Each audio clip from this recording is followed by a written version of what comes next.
Hi Julian, thanks for joining me today to discuss the measurement of surface chlorides, which is such an important topic that impacts a number of productive coating specialists. Hi Craig, thanks for having me. Completely agree. For a measurement result that has such a significant impact on the outcome, there still seems to be a fair bit of miscommunication out there.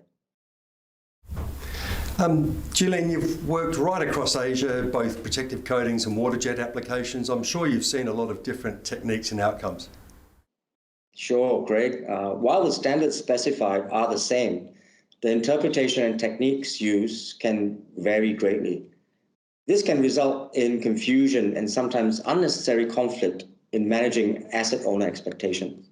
At the same time, the duties of the contractor and my role becoming almost a go-between at times. And now your focus is upon productivity, quality. What are the most challenging opportunities? Well, to be frank, the priorities has always been about extending coating life. I see this as being valuable for reducing maintenance costs and maximizing asset return on investment.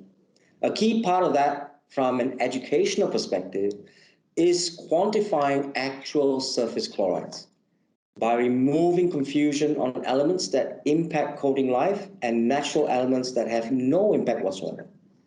As with our Australian garnet source, which has natural occurring bonds with calcites and calcium carbonate, which is also known in the industry as a corrosion inhibitor. Given the surface chloride testing relates directly to coating life performance and asset maintenance costs, it's probably unsurprising that over the years we've seen issues in the field with contractors and coating inspectors confused when receiving erroneous readings whilst conducting surface chloride tests. Yeah, we at GMA as a global supplier see it as our responsibility, and a key part of our product stewardship is to work closely with asset owners and coating professionals to understand their issues and provide the required technical support.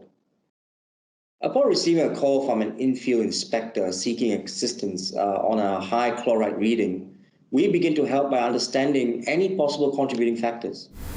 I imagine that means you begin to understand and investigate the possibilities of third-party contamination or consider the location of the worksite, the methodology of the job. That's right, and importantly, the specification. That's been required to work on. Our initial question will be, where are you working? What's the project? What's been going on? To just ascertain any of the key facts. So tell us some of the instances where you've seen erroneous readings that have led to a problem on a job site. We can look at a pipeline project in New Zealand that recently was throwing unusual readings. We investigated the abrasive used and confirmed that the chloride levels in the abrasive had no concerns. This was done by reviewing the retained samples, and with GMA, all our batches are certified. Is there much variation that you see in the type of testing equipment that's in use?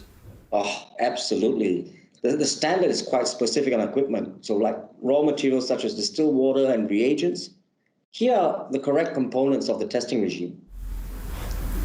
So what's the relevance of a conductivity meter? Aren't they all the same? Sure.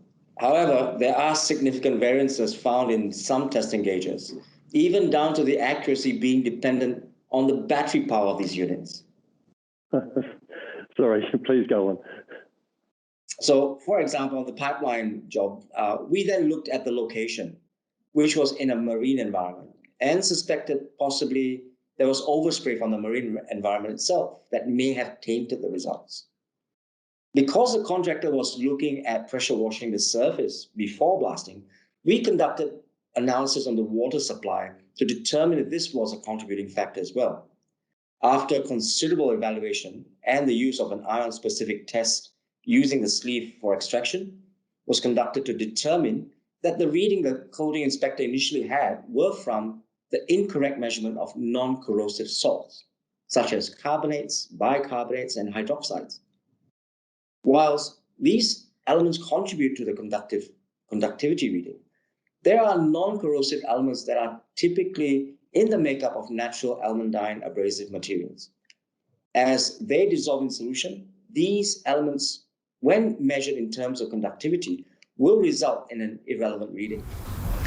So You mean that even though these carbonates, bicarbonates and hydroxides are non-corrosive, they form part of the ISO 8502 outcome?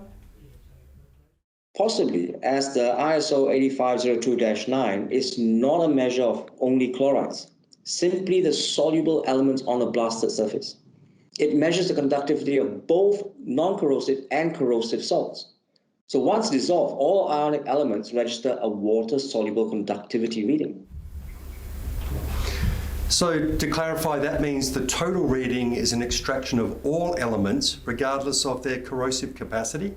Yes, and in future cases, to assist with this, we will be able to follow the updated recommendations of ISO 8502 and verify the results by moving away from a conductivity test and refer to the ion detection tube analysis and sleeve extraction methods for measuring the chloride ions alone. Using the ion-specific test, the only field-ready method is using the ion detection tubes. These results have been found to be more accurate. And compared to the solubilization method, we found that the ion detection tube method revealed that the surface chloride measurements were not only within specification, but also vastly different from the conductivity or conductometric readings, which are confusing because the calcium carbonate, bicarbonate, and hydroxides are non-corrosive elements.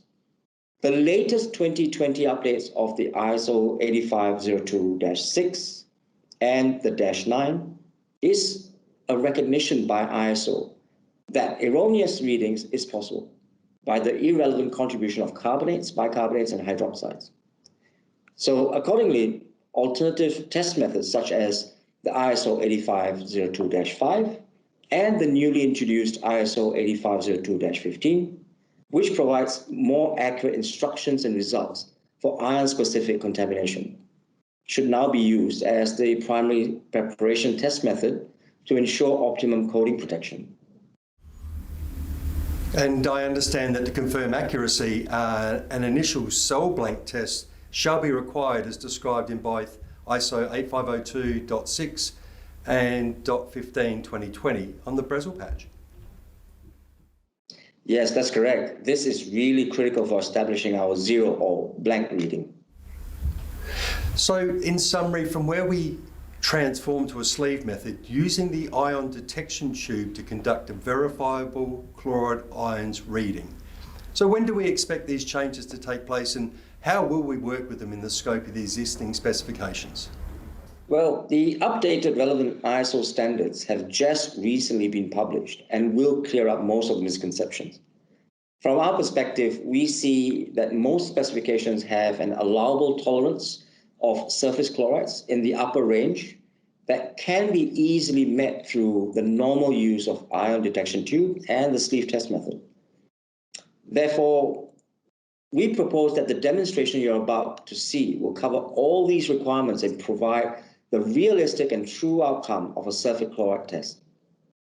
If we take a look at the raw abrasive measurements covered under ISO 11127, this then allows us to verify prior to surface cleaning operations that the abrasive is certified and will not contaminate the surface with any level of chloride ions, another form of a zero blank test.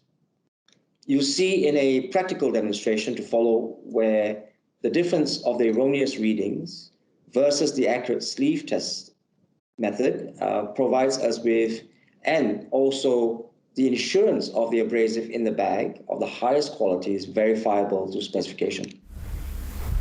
Julian, thank you for your time in sharing these updates. Let's now take a look at the practical testing methods that are now taking place. Thank you.